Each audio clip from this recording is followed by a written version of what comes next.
Œuvre choisie de Mao Tse-tung, tome 2.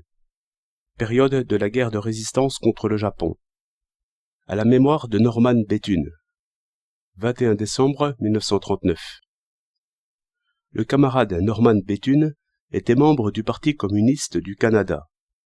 Il avait une cinquantaine d'années lorsqu'il fut envoyé en Chine par le Parti communiste du Canada et le Parti communiste des États-Unis. Il n'hésita pas à faire des milliers de kilomètres pour venir nous aider dans la guerre de résistance contre le Japon.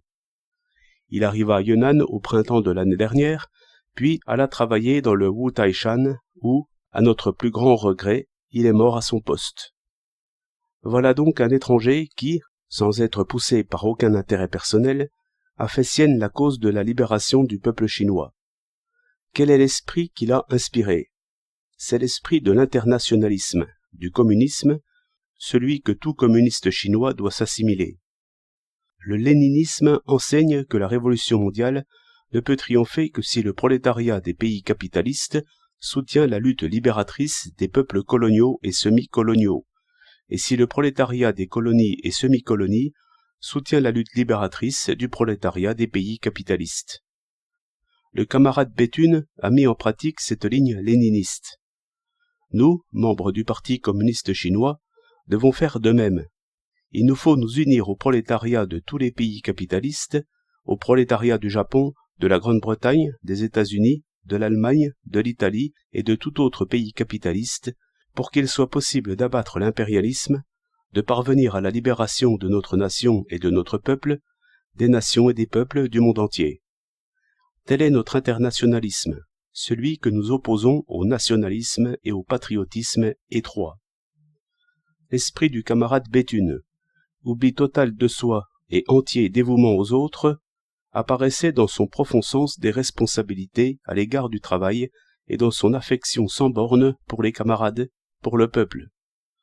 Tout communiste doit le prendre pour exemple. Et ne sont pas rares ceux à qui manque le sens des responsabilités dans leur travail, qui choisissent les tâches faciles et se dérobent aux besognes pénibles, laissant aux autres le fardeau le plus lourd et prenant la charge la plus légère. En toute chose, ils pensent d'abord à eux-mêmes, aux autres après.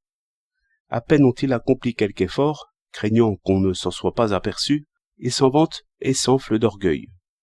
Ils n'éprouvent point de sentiments chaleureux pour les camarades et pour le peuple, et n'ont à leur endroit que froideur, indifférence, insensibilité.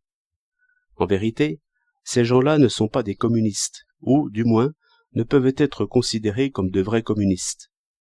Parmi ceux qui revenaient du front, il n'y avait personne qui, parlant de Bethune, ne manifestât son admiration pour lui, et qui fût resté insensible à l'esprit qui l'animait. Il n'est pas un soldat, pas un civil de la région frontière du Shanxi Chaha-Hopei qui, ayant reçu les soins du docteur Bethune ou l'ayant vu à l'œuvre, ne garde de lui un souvenir ému. Tout membre de notre parti doit apprendre du camarade Bethune cet esprit authentiquement communiste. Le camarade Bethune était médecin. L'art de guérir était sa profession. Il s'y perfectionnait sans cesse et se distinguait par son habileté dans tout le service médical de la 8e armée de route. Son cas exemplaire devrait faire réfléchir tous ceux qui ne pensent qu'à changer de métier sitôt qu'ils en entrevoient un autre, ou qui dédaignent le travail technique, le considérant comme insignifiant, sans avenir. Je n'ai rencontré qu'une seule fois le camarade Bethune. Il m'a souvent écrit depuis, mais, pris par mes occupations, je ne lui ai répondu qu'une fois, et je ne sais même pas s'il a reçu ma lettre. Sa mort m'a beaucoup affligé. Maintenant, nous honorons tous sa mémoire, c'est dire la profondeur des sentiments que son exemple nous inspire. Nous devons apprendre de lui ce parfait esprit d'abnégation.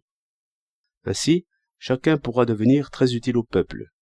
Qu'on soit plus ou moins capable, il suffit de posséder cet esprit pour être un homme aux sentiments nobles, intègre, un homme d'une haute moralité, détaché des intérêts mesquins, un homme utile au peuple.